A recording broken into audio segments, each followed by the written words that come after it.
నమస్తే, నేను Vamshi. Welcome to news special debate. ఇవాళ స్పెషల్ డిబేట్లో ఇరాన్ వార్ ఎలా జరుగుతోంది, ఇరాన్ వార్ కొనసాగుతుందా ముగుస్తుందా, ఈ వార్కి ముగింపు ఎప్పుడు అనే దానిపై జ్యోతిష్యం ఏం చెబుతోంది, అంతర్జాతీయ జ్యోతిష్యంలో ఎలా ఉంది, మన భారతీయ జ్యోతిష్యం ఎలా ఉంది, నోస్ట్రాడామస్, బాబా వంగా లాంటి వాళ్ళు ఏం చెప్పారు, భారతీయ జ్యోతిష్యం ఏం చెబుతుంది, కాలజ్ఞానంలో వీరబ్రహ్మేంద్ర స్వామి వారు చెప్పినట్లు జరుగుతున్నాయా, ఇలా ఇత్యాది అంశాలపై మరిన్ని విశేషాలు తెలుసుకునేందుకు మనం ప్రముఖ జ్యోతిష నిపుణులు, 30 ఏళ్లకు పైగా జ్యోతిష్యంపై అపారమైన అనుభవం ఉన్న కళానిధి రాంబాబు గారు మనతో ఉన్నారు. వారిని అడిగి ఈ యుద్ధం గురించి మరిన్ని విశేషాలు తెలుసుకుందాం. నమస్కారం కళానిధి రాంబాబు గారు. నమస్కారం. నమస్కారం సార్. ఇప్పుడు ఇరాన్ వార్ చాలా పీక్ స్టేజ్లో ఉంది. అవునండి. ఇరాన్ వార్ ఎప్పుడు ఏం జరుగుతుందో తెలియటం లేదు. ఈ ఇరాన్ వార్తో మనకేం సంబంధం అని మనం అనుకున్నా ఇప్పుడు ప్రస్తుత పరిస్థితులు చూస్తే మనకు చాలా ఇబ్బందులు క్రియేట్ చేస్తున్నాయి. పెట్రోలు, నెక్స్ట్ మన ఎగుమతులు ఆగిపోవటం, సంక్షోభం, ఆయిల్ సంక్షోభం, ఇవన్నీ చాలా తీవ్రంగా ఉన్నాయి. ఈ గ్యాస్ సంక్షోభం కూడా మరీ ఇబ్బంది పెడుతోంది. ఈ పరిస్థితులు ఎంతవరకు ఉంటాయి? ఈ ఇరాన్ వార్ ముగిసేది ఎప్పుడు? ముగిసే పరిస్థితులు ఏమైనా కనిపిస్తున్నాయా? మీరేమంటారు? ఈ జ్యోతిషపరంగా, మన భారతీయ జ్యోతిషపరంగా ఏం చెప్తారు? ప్రేక్షకులకు నమస్కారం. శుక్లాంబరధరం విష్ణుం శశివర్ణం చతుర్భుజం ప్రసన్నవదనం ధ్యాయే సర్వ విఘ్నోపశాంతే. జై బోలో గణేష్ మహారాజ్కి జై. ఇప్పుడు జరిగే ఈ ఇరాన్, ఇజ్రాయెల్, అమెరికా ఈ 3 దేశాల మధ్య జరుగుతున్న ఈ వారు ఇది ఇప్పట్లో అవ్వదు. దీంట్లో అనుకోని విధంగా మన భారతదేశం కూడా జోక్యం చేసుకునే పరిస్థితి కనబడుతుంది. ఎందుకంటే ఎల్లుండి అంటే 19/3/2026 పొద్దున 6:50 మనం ఢిల్లీలో ఈ ఉగాది తీసుకుంటాం. ఎందుకంటే మన ఇండియాకి ఢిల్లీ రాజధాని. ఆనాటి గ్రహస్థితి తీసుకున్నట్టయితే మీనరాశి మీన లగ్నం అయింది. లగ్నంలో 4 గ్రహాలు ఉన్నాయి. మెయిన్గా వ్యయస్థానంలో ఈ కుజరాహులు ఉన్నారు. ఇది మెయిన్గా మైనస్ పాయింట్. అట్లాగే లగ్నాధిపతి చతుర్థ స్థానంలో ఉండి దశమ స్థానాన్ని చూస్తున్నాడు. ఇది మన యొక్క గ్రహస్థితి. ప్రస్తుతం మన దేశానికి కుజమహర్దశలో ఈ రాహు యొక్క అంతర్దశ నడుస్తోంది. ఈ కుజమహర్దశలో రాహు అంతర్దశ 2025 సెప్టెంబర్ నుంచి 2027 ఫిబ్రవరి దాకా ఉంటుంది. ఈ కుజమహర్దశలో రాహు అంతర్దశ వచ్చినప్పుడు ముఖ్యంగా మన ఇండియాది వృషభ లగ్నం, తర్వాత కర్కాటక రాశి, మన ఇండియాది పుష్యమి నక్షత్రం మొదటి పాదం.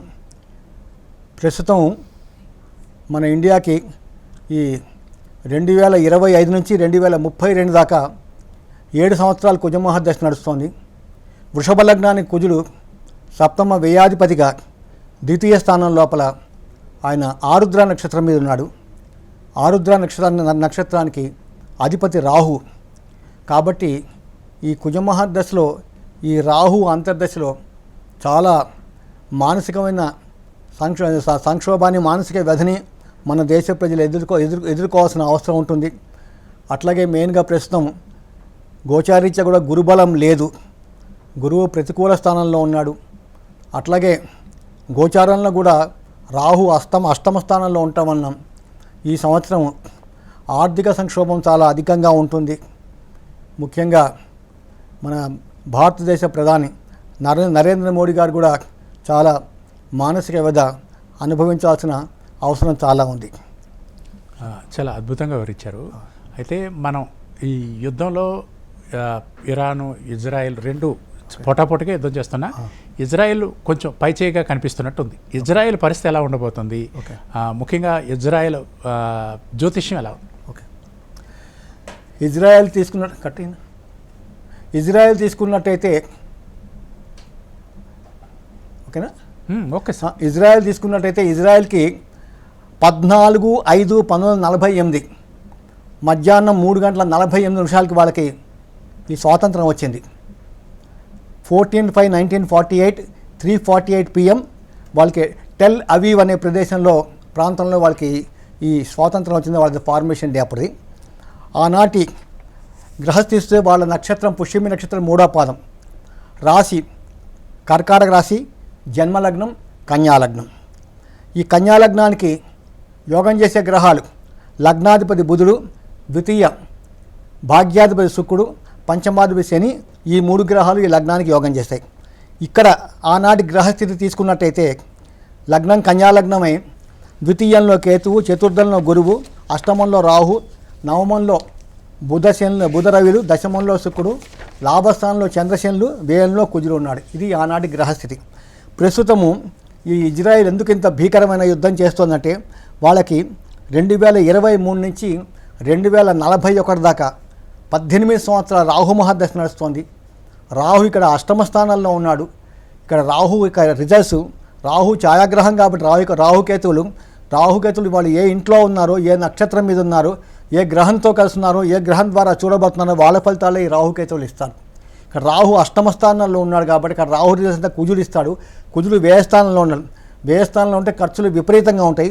ఈ కుజగ్రహం యుద్ధానికి కారకుడు కాబట్టి ఈ 2023 నుంచి 25 ఎండ్ దాకా కూడా రాహు నడిచింది కాబట్టి ఆ టైంలోనే హమాస్ వాళ్ళు 5,000 డ్రోన్స్ వేసి అప్పటి నుంచే యుద్ధం ప్రారంభమైంది. ఇంకా ఈ యుద్ధం ఇప్పుడప్పుడే అయ్యే ప్రసక్తి లేదు. ప్రస్తుతం వాళ్ళకి 30/12/2025 నుంచి 24/5/2028 దాకా రాహు మహాదశలో ఈ గురువు యొక్క అంతర్దశ నడుస్తుంది. ఈ గురువు కన్యాలగ్నానికి చతుర్థ సప్తమాధిపతిగా ఉభయ కేంద్రాధిపత్య దోషం కలిగి ఉన్నాడు. కాబట్టి ఈ కన్యాలగ్నానికి గురువు ఏమాత్రం కూడా యోగం చేయడు.